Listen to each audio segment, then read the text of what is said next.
One of the things that we found from our study is that actually the children who are born through gamete donation or through surrogacy actually do really well. Like there's no differences from, if you compare them to families and children who are born through unassisted conception, that there's no differences there. So I think that in itself hopefully would be reassuring. From our Building Your Family community, this is the Building Your Family podcast.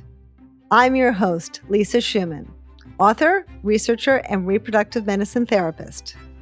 As the leading destination for support and education for people using reproductive medicine to grow their families, we cut through the noise to provide you with research-based information, effective and actionable strategies, and the support that you need to feel better so you can get into the driver's seat of your life and build the family of your dreams.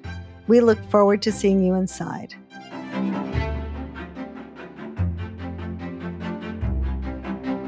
Welcome to a new episode of the Building Your Family podcast. I'm delighted you're here because today I have a very special guest for you. If you've been watching me for a while, you know how passionate I am about helping people have a better path to parenthood and a better parenting experience. And to that end, you will meet the most fantastic researcher today, and I really mean that.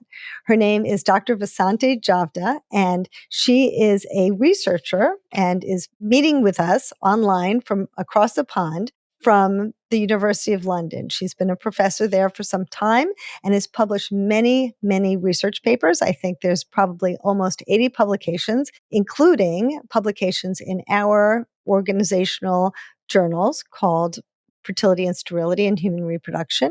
And she's also recently created the Donor Conception Identity Questionnaire, which is no small feat. So she is a major force in this area of human reproduction, and she's helped so many people by giving them the right information, both about gestational carriers and also about donor conception. Both of those areas in human reproduction are so important for us to understand child development, understand the way families are built. And it doesn't really matter whether they're single, whether they're LGBTQ couples or heterosexual couples. In all of these areas, Dr. Jadva has done so much work. So I'm delighted to introduce you to her today. Thank you so much for coming today, Dr. Jadva. Thank you so much for having me.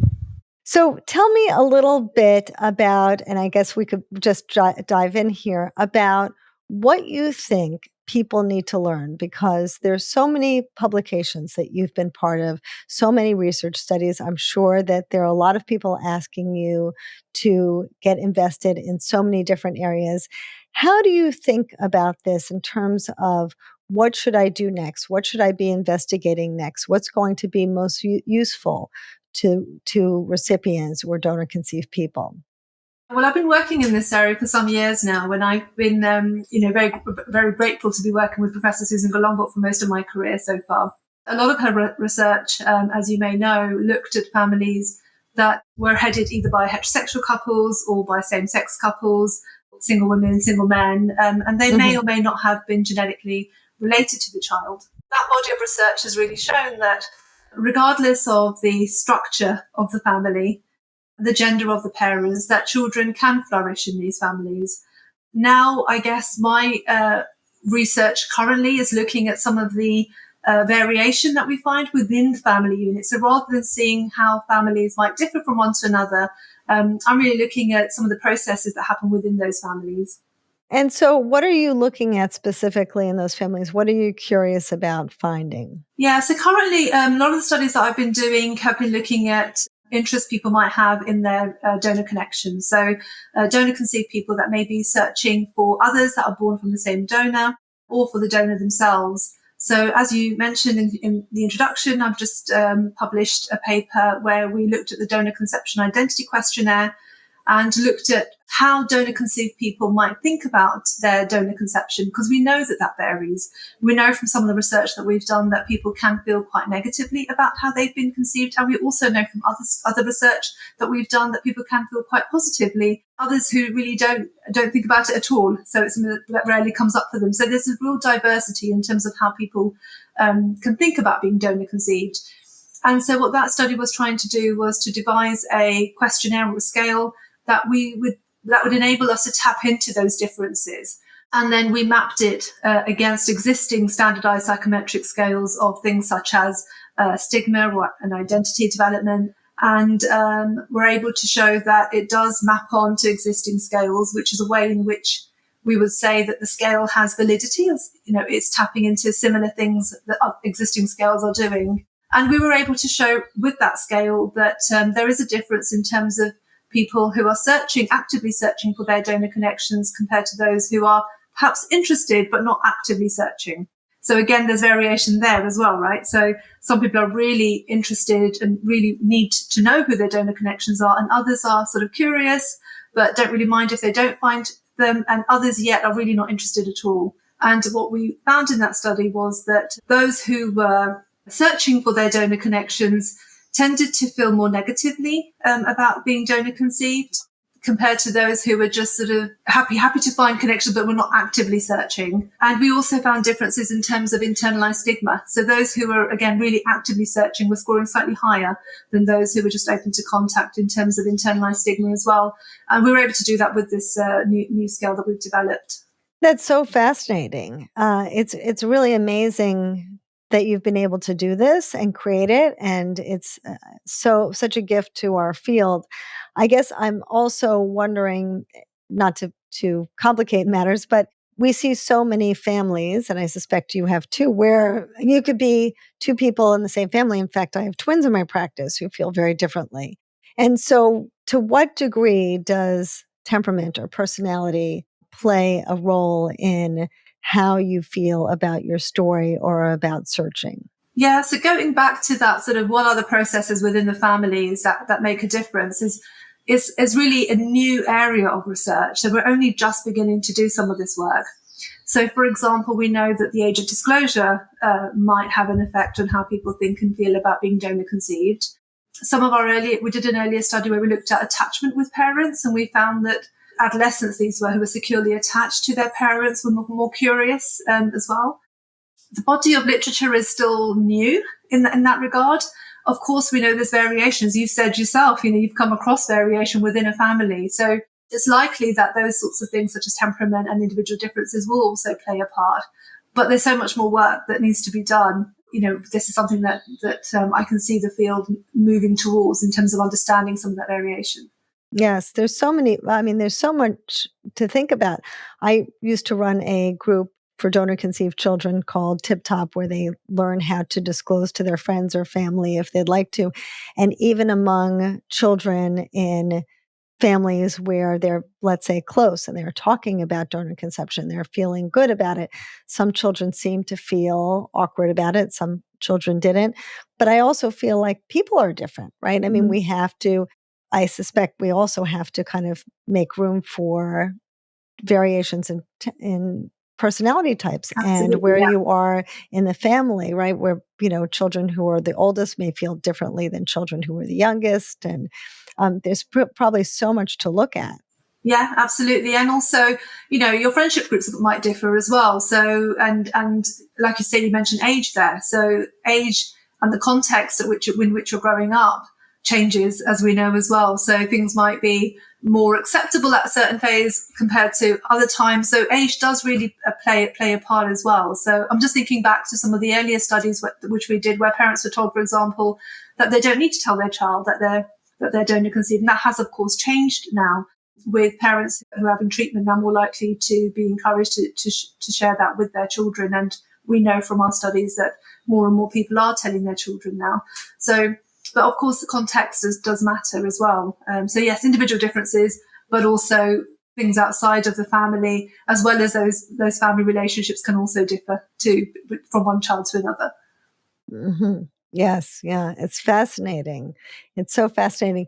And also, I would imagine, well, we had Rosanna Hertz on this podcast talking about her work, and she spoke a lot about the differences between families that had singletons and then the families who didn't, in terms of being attracted to having donor related siblings. Is that something that you also see?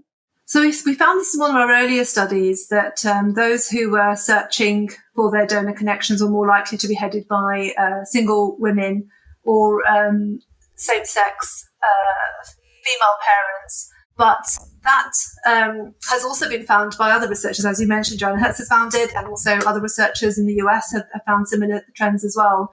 In our study that we just recently published, this was of young adults, all mainly being raised by heterosexual couples.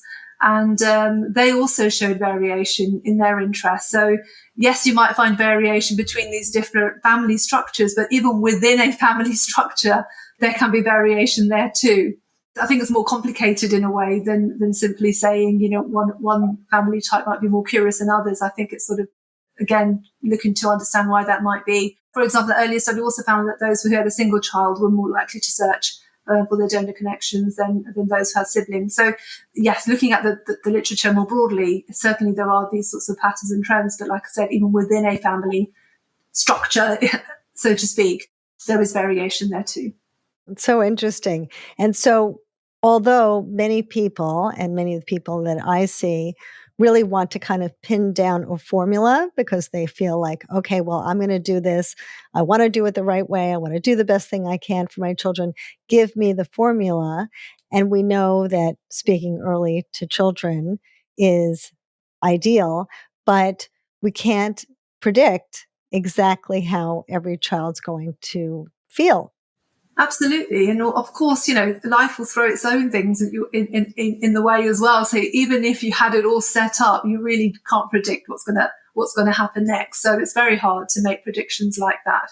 If we look at the adoption literature, of course, there are important differences there, but the adoption literature has been doing this work for much longer than we've been doing it in the field of donor conception. And one of the distinctions they make is around structural openness and communication openness. So structural openness is the extent to which the adopted child might have contact with their birth family, and communication openness is the extent to which they can openly discuss being adopted within their family that they're being raised. So are those conversations open? Are the parents sort of openly discussing that when the child wants to, or are they being shut down? And the research has shown that although both are important, so the structural openness as well as the communication openness are both important for the child's social emotional development, it's the communication openness that's a bigger predictor. That says something as well about the family processes and the importance of it. So yes, for adopted children, it might be important that they're in contact with their birth family if that's possible. But actually having these open communications and being able to talk about it within the family is also key to how they feel about it. Yes, absolutely. I even know that from my own family. I have 3 children who were adopted, and my middle one was very eager to meet her birth family. My oldest said, I'll do it when I get older because I don't want to do it now. I'm not interested. And my little one said, that's so weird, Mom. Why would you do that? Like, that's just way, he thinks it's a weird thing. But I'm in touch with the birth families, and so their doors open for them whenever they want it. But they all feel so differently, and their personalities are just so different.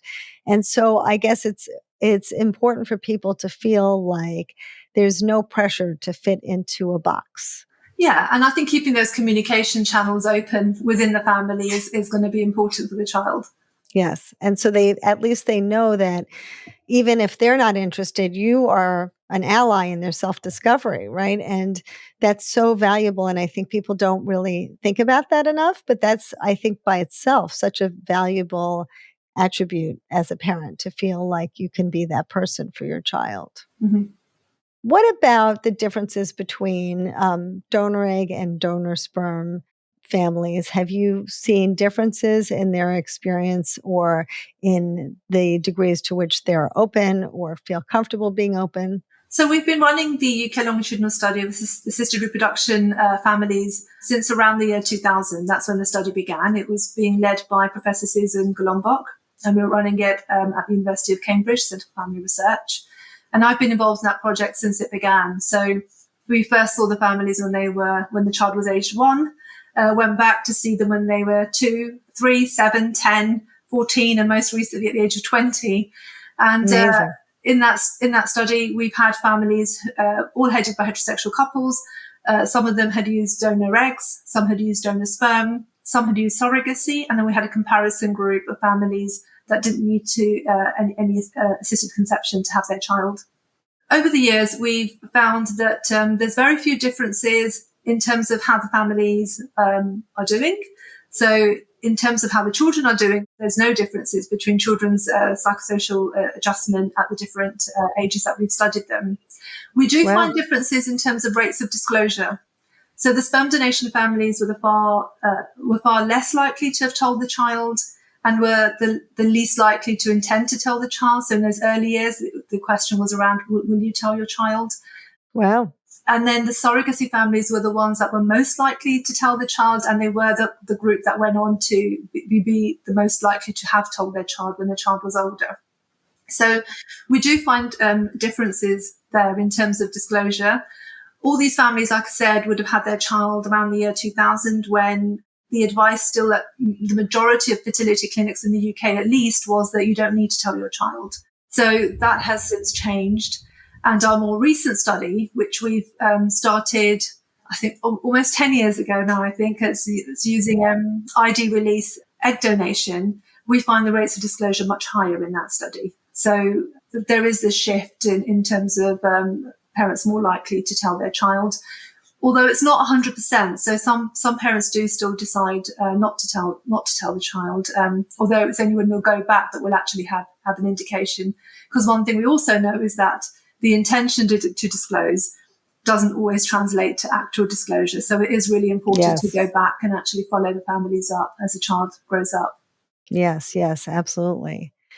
And what's perplexing to me, and maybe you can help me with this, is, we went through, at least in the US, a very similar circumstance where there were a large number of people adopted here in the 50s and 60s, and they were told by the adoption agencies, don't tell your children, or if they find out, tell them their birth parents died in a fiery car crash and there's no chance in contacting them. And those children grew up to be very dissatisfied with that situation and asked to be told early and often. And yet, decades later, right, it was 84 when we started using donor eggs in the US. And in the beginning, we did the same thing. And so why do you think that is? Why don't we learn our lessons? I think, again, it comes down to not always seeing adoption as similar to donor conception. Perhaps that's where it came from. And this idea that, with donor conception, there was no need to tell because no one's going to know. A lot of the parents who were using it were heterosexual couples, so no one's really going to know anyway. Perhaps that's where it's coming from. It's very hard. I mean, we're talking about a long time ago, isn't it, to sort of think back to the reasons why that might be.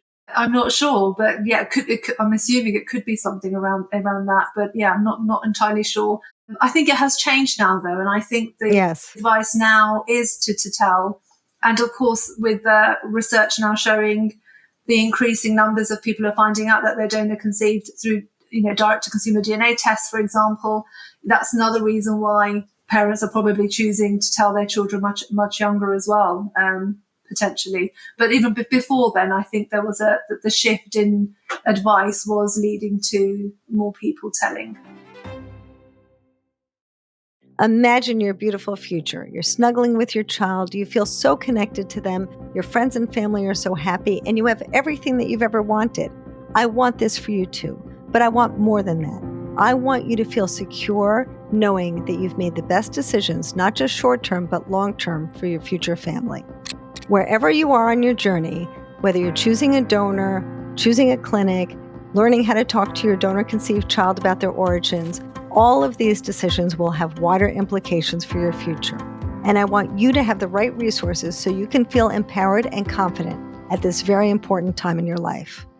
That's why I'm so excited to introduce you to Building Your Family. It's the only expert-guided platform designed for parents and parents-to-be using reproductive medicine. We provide unique strategies that you won't find anywhere else to make your path to parenthood smoother and more informed. And that's why our approach is about offering practical and actionable steps that you can use right now. Whether you're just starting out or already deep into your process, Building Your Family is here to guide you with expert advice, specialized education, stress reduction strategies, and a community to support you every step of the way. we can't wait to see you inside. And do you see a difference between people who are starting their journey and people who have children? Because I feel that it's, as you pointed out earlier, sometimes people intend to tell and yet then they don't do it. And then as time goes on, I suspect it gets more and more difficult for the parents.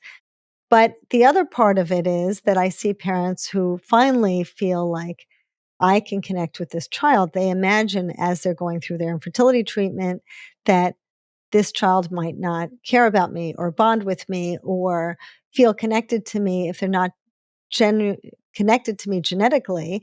And then when they have their child and they really feel close to their child and they perform all of these parenthood duties that, like everybody else, all of a sudden their guard starts to drop and they feel a little bit more comfortable with it. So is there any research around that, around how people feel over time? Yes, so this newer longitudinal study that I mentioned, this is a study where we're following up families who have used ID-released egg donation, and we have a comparison group of families who have used IVF using their own gametes, all families headed by heterosexual couples. And in that study, we saw the families when the children were aged 1 and went back to see them when they were aged 5. And at the age 1, we asked parents about that. So, about that sort of experience of having the child born, that's going to be conceived through egg donation. And some of them did reflect on how the child didn't feel like their child until, for some it was during the pregnancy, for others it was after the birth. So, like you're saying, it can change and it varies. So for some people, it will happen during the pregnancy, but for others, it won't happen until the child's actually there. And then they feel like the mother of the child. So we have found that in that study. And in that study, we also found when we went back to see them at age 5, some mums did still feel like they did think about the donor. And for a minority of them, they were still feeling unsure about the donor's role in their child's life. They knew that the child had a chance of potentially finding out the identity of the donor when they reach the age of 18, potentially meeting the donor. And for some of them, that was difficult. So some of them were super excited about it. So again, it varies. So, some are really excited. And then there's a group also who find it difficult, and then others who are relatively unconcerned by it. So there has been a study that's been looking at that. We are preparing to go back and see the families again as the children are now older. We're hoping to interview the children directly themselves about how they feel about it. But again, that same thing about the variation comes into play as well. And I think it's important that parents realize that actually there isn't one way in which they might feel, and that it can vary, and that they might feel differently. And we also know that feelings can change over time. It's so interesting. So regardless of how the parents experience it could be related to how the children experience it or not. Yes, absolutely. And which is why it's important to go back and see those families again. So if you reflect back on sort of understanding some of the processes, and does how the parents feel about their use of egg donation, or how they feel about the donor, for example, does that make a difference to how the child understands their conception? So when the children are older, we are hoping to go back and revisit the families again. And this time we'll be able to ask the children themselves about how they feel about being born through egg donation. We have asked the families in our other longitudinal study, the children there, about how they feel about being born through donor eggs or donor sperm or surrogacy. And we've been able to do that as the children have grown up as well. So we were interviewing them from when they were as young as 7 and continue to interview those that knew about their conception up until they turned 20, which is the last time we saw them. And we find at age 7, they weren't really able to explain much about how they were born, at least to us. Age 10, they have a better understanding about their conception. At age 14, most of them are really unconcerned about being born through donor conception or surrogacy, with many of them reflecting on how they had other things on their mind rather than how they were born. And at age 20, again, most of them felt sort of indifferent really about being born through surrogacy or gamete donation. And there was a minority of them who felt that it made them special or unique. And most of them had actually been born through egg donation in terms of those who who felt that it was something unique or special about them. So at age 20, some of them did talk about how they had felt differently about it in the past. And at adolescence, we did have a group of young adolescents who did feel like they were still trying to figure out what it meant for them. So it is possible that adolescence, which we know is a period of identity development, yes, that can be a time where they may question what it means to be donor conceived. But certainly by the time we went back to see them at age 20, then those that took part in the study at least were generally either very positive or just fine about the method that used for their conception. I think it's very interesting because Rosanna Hertz brought that up on our podcast previously about how children change over time. And we're so focused on the donor conception aspect that we forget that children are children, and that as she said, adolescents may feel very differently about siblings that they were formerly very connected to when they were 5 or 10 or even preteen. And then at teens, they don't share the same experiences or the same interests. And so maybe they're not as close as they used to be.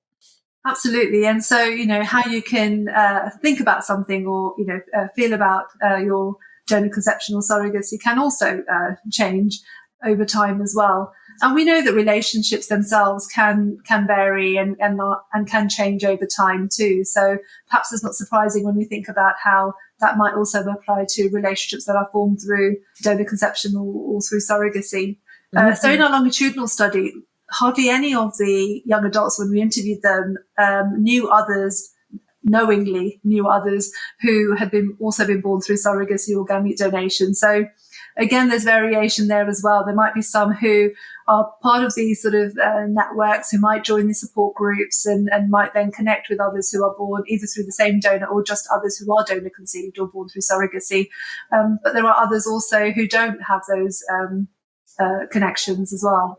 And what do you think that parents really need to think about? Because, of course, they're looking for the secret sauce. They want to know, what am I going to do to help my child feel happy and connected to themselves and connected to their family? And certainly, I'm sure also culture plays a part in this, right? In some cultures, it's very different than in other cultures.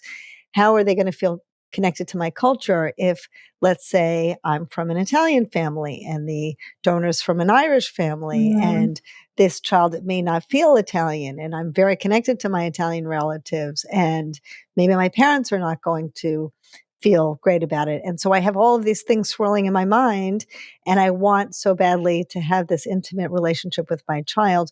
What can I do to help try to ensure that? I mean, going back to some of the earlier things we said where, the research, we need so much more research in this area. And I think we do need more research to look at those sort of specifics around donor conception as well. So, especially if a child is born using gametes from a different culture or a different country even, what does that mean from the child's perspective? Isn't really understood as well as it perhaps can be. But going back to what we understand about adoption and going back to what they found in regards to the communication openness, I think that's probably one of the key things, is to maintain those open channels of communication with your child. So making sure that they feel that they can discuss things as they come up for them openly, and know that that parents are willing to have those conversations with them and aren't going to shut them down so much. So helping them to explore that aspect, if it's something that they wish to do, is likely to help. But I think there's still so much more research that needs to be done. So much. And I know this is probably an impossible question to ask you, but I would love your opinion on it. So from a psychological perspective, I think very much about how children integrate their personality. And of course, this is not something that's been researched. I don't know that you can, but when we think about how we're talking about the donor, and patients may feel conflicted. Maybe they feel like, I know I have to share this with my child, and this is important. But right now, I feel very stressed because I'm upset about my fertility treatment. I'm upset about the loss that I had. I'm upset about the fact that I needed a donor in the first place. Yes, I love my child, but I still have this lingering pain that I'm just starting to try to resolve. And it's going to take some time. And in the interim, I need to share this with my child. So, from a psychological perspective, I'm thinking also that it's important, even if we're not feeling that our heart's 100% in it, we're still kind of dealing with our own personal struggle, that we also think about our children and think about how much they need to hear positive stories about the donor, because eventually they're going to realize that's inside of them.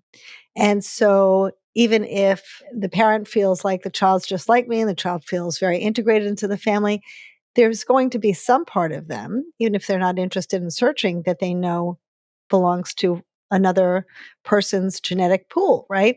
And so I suspect that speaking well of the donor, just like when we see something horrible outside, we don't necessarily share it with our children. We want to help them live in feel safe in the world, that perhaps it might be helpful to integrate positive experiences or positive feelings about the donor and her generosity or his generosity and all of that to really help reinforce that feeling for the child that they are lovable. What is your opinion of that? Yeah, I mean, if we go back to the longitudinal studies that we've done, a lot of the parents, when they were telling their children, were telling them these stories. So they're using books to sort of talk about the donor as a kind person who helped them, and that these were the narratives that they had around donor conception, and sort of explaining that, if it was surrogacy, for example, so explaining that, that the mother couldn't carry the baby, and, the surrogate was really helpful and really kind and carried the baby for them. So, that is done by parents, and that, and there are resources, as you probably know, that can help parents to share those stories with them. And then over time, those stories will possibly become more personal to that family as well. So, even though initially they may need these prompts and books and things, that it's possible that over time those stories will become more personal as the child gets older as well. So, and the child may also then at that point start having stories of their own. There's a researcher based in Chile at the moment doing work looking at these stories that are told within families who have used donor conception. So I know she is currently publishing some of her research, and I think there's a paper that's been published fairly recently as well. But should be a great person to have on to talk to. And her name's Javiera, and she's been doing some work around that from the Chilean perspective. It's fascinating because if we look at childhood development, the research we have in childhood development shows us that children who are allowed to have fantasy and feel connected to fantasy and pretend that they're a princess or a unicorn or whatever that they really are able to engage in fantasy and in these beautiful positive stories as children seem to fare better than the children whose parents feel like they need to share the hard facts and that's it. And so I suspect the same is true here, that, we also need to have some regard for normal childhood development in the way that we kind of weave our stories in.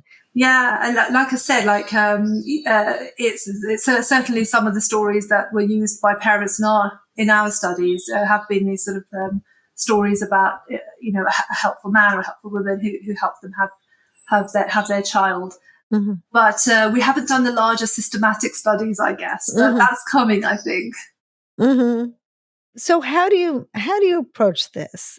You have these amazing studies, and you're doing this incredible questionnaire.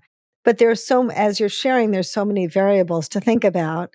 And so how do you decide? There must be 100 options in front of you at all times of, what road should I go down? There's so many different options.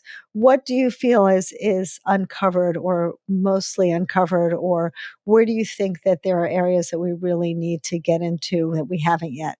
Yeah, I think it's hard, isn't it? Because there's always new areas being uncovered too. So, when you're talking about families and family formation, there's always, new ways of having family that we hadn't even thought about 20 years ago. So our newer studies now are looking at elective co-parenting, for example, which of course has always been more common amongst the LGBT community. But now, you can use websites to find somebody to have a child with, for example, which wasn't available over 20 years ago. So there are always new ways of having family. So that's always an area of research. And then like you say, there's so many other sort of areas to tap into in terms of families themselves. So that can come from different places. It can come from our previous research that kind of leads us into a new avenue and opening up new areas and new possibilities for research. And I think the other thing I'll say is that, I've always worked in a team. I've always been part of a collaborative research team, and I continue to be. And that's really helpful as well in terms of helping us do the work and the research, and also helping us uncover these new avenues of research and allowing us to explore as many possibilities as we can as well. So, but it is a challenge, but it's also about what's feasible and what's doable, as well as, the studies that you'd like to do. It's actually studies that are practically possible to do as well. Well, where do you feel that and I'm sure your institution also has only a certain amount of funding, so you only have so many choices. But in your heart of hearts, where would you see should really spend a little more if resources weren't an issue, spend more time and energy? I think at the moment, something that's coming up a lot is around the global nature of donation. Mm-hmm. Donor gametes are being used across multiple countries and cultures. And so understanding the implications of that, I think, from the child's perspective, and as the child grows up and starts to form a sense of identity and how they incorporate that into their sense of identity, I think is going to become an important area of research. So for me, I think that's probably one of the areas that I think would be really important to understand more about. What are your thoughts about that, or your concerns about that? I think it's more about, if as we've said, some donor conceived are really curious about their donor connections, and they may be finding donors who are from countries where they don't speak the same language, and what are they expecting to get from those donor connections, and how is that being managed? But also some who are found in very large sibling groups, for example, and how do you manage that? So I think those are some of the things that I think we need to understand more about. I think one of our earlier studies that we did with the donor sibling registry, we found a sibling group of over 50. And now we know that there's sibling groups that are much larger than that. So how does somebody make sense of that? I think is going to be something that is important to understand, particularly when that also spans geographical borders as well. It's so complex for the children. And we had a young man on who has 40 siblings, and he's thrilled about it. He thinks it's the greatest thing in the world. He feels like he's got his own community of siblings, and he's so happy about it. And some people feel very stressed about it, right? Mm-hmm. And I think that children are going to feel all different ways. We'll see.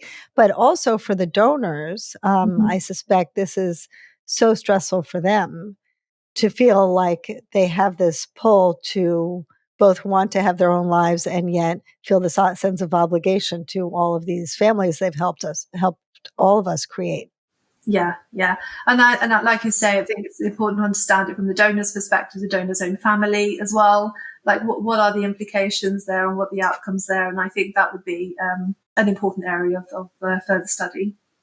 Yeah, right. I do too. Well, you're doing amazing work. I really appreciate all that you're doing. And it sounds like you're still in the midst of it, that the engine's still revving, and you're going to share so much more with us over time. Are there things that we can think about going forward, as we kind of wind down today, thinking about how can the audience out here think about donor conception in a way that's helpful for them? What tools can we give them to help them feel more secure moving forward with building their family this way? I mean, I think one of the things that we found from our study is that actually the children who are born through gamete donation or through surrogacy actually do really well. Like there's no differences from, if you compare them to families and children who are born through unassisted conception, that there's no differences there. So I think that in itself hopefully would be reassuring. And we know also that things such as telling the child early will have, is important as well. And like I said, we talked about sort of communication as well. So I think it's taken some sort of reassurance from the research that has been done, not only by our team, but also, from others across in other parts of the world as well, that the research has shown that generally children and born through donor conception and surrogacy are no different to children born through unassisted conception. And hopefully that's a reassuring message to get out there. It's very reassuring, and I really appreciate that. And on that note, I was also wondering about differences in family types, because very often I'll meet a single parent or, let's say, a queer couple who say to me, well, the fact that we use donor conception is obvious because we're not a heterosexual couple. And so they don't very often will not value as much the importance of sharing the story with their children and telling their children the story. And so I think it's really important for them to also understand that this applies to them too, that the child understanding where they came from is helpful. Do you have any thoughts about that, or any research that you'd like to share with us for those families to be? Yeah, well, we've tended to find that families headed by same-sex couples do often tell the child that they're born through donor conception, often because they kind of have to, like you've sort of alluded to as well, that they kind of have to explain how the child came to be. And single parents as well are more likely to tell. Not all of them always mention donor gametes, but the vast majority do tell the child. And again, that's similar reasoning in terms of having to tell. But even amongst heterosexual couples as well, like I said, in more recent studies, we are finding higher rates of disclosure there. So I think increasingly more and more people are telling the child, and telling them from a younger age. That's the trend that you're finding across the different family types, but slightly less likely amongst heterosexual couple families, but increasingly so, I would say. So even with surrogacy, gay couples using surrogacy are far more likely to tell the child that they're born through surrogacy compared to heterosexual couples who are telling their child. But there's still high numbers of heterosexual couples who are telling their child. So yeah, some differences, but also I think an increasing trend is what we're seeing generally if we look across all the different studies that we've done. That's great. That's wonderful. And just so that people know before we wind down, do you feel that when people choose a donor, when they're going through this process, it's helpful for them to opt for a more open relationship if that's possible? With the donor? Yes. Yeah, I think that's a difficult one as well, because in our families, a lot of them have used either anonymous donor or an ID release donor. So they haven't always had an open donor. We do have a subsample from our longitudinal study of the egg donation families who had a known egg donor. So this was either like a sister or a family friend who had donated their eggs. So the advantages there is, of course, that if they're telling their child about the donation, then they can introduce their child or tell the child who the donor is much earlier. We've also done a study looking at people who use online connection sites to find donors. And again, one of the reasons they do that is because they want to have control over knowing who the donor is from the outset and being able to give that information to their child when their child requests it, rather than waiting for their child to be 18, which is what they would have to do if they went to a clinic to use a donor there. So it certainly gives more choice to them. In terms of whether or not it makes a difference to the child, to my knowledge, there hasn't been a longitudinal or a study that's compared known donation families to families that have used other types of donations. So that research hasn't really been done yet. I should also stress that a lot of the research that we've done, the children are relatively young. So in a longitudinal study, we were able to interview the families when the child was age 20. But we know that for some, donor conception becomes more important after that. So when they're having children of their own, for example, it might become more important at that stage to know who their donor is, for example. We'll have more information at that point.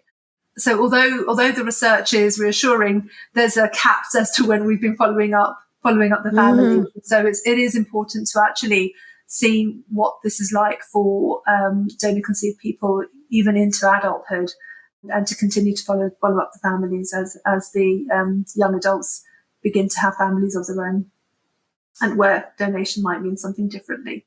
That's so interesting. Well, it's fascinating. I am so glad that you're out there, Dr. Jadva, because you're doing such important work for our community. And I'm so grateful to you for that. And I hope that you'll come back again once we have some more information to share with our viewers, because this is so important and so reassuring for so many people who really worry because their infertility very often, or their fertility and family building process, can be so stressful, and it gets so tied up in their feelings about using a donor. And there's so much stress around it. And it sounds like a lot of what you're saying to us today is that there's a very, very reassuring research showing that families are doing very well. And that's wonderful. Thank you for having me. It's my pleasure. And for all of you out there, thank you so much for coming. I hope that you enjoyed this episode. And if you did, please press subscribe, because it's important for us to keep going. And we look forward to seeing you next week. Thank you for joining me today. I hope this was helpful to you. And if you'd like more personalized support, more information, and more education, you can find it in the show notes under the Building Your Family community. We'd love to see you inside. And if you were interested in today's topic, you will really like this video.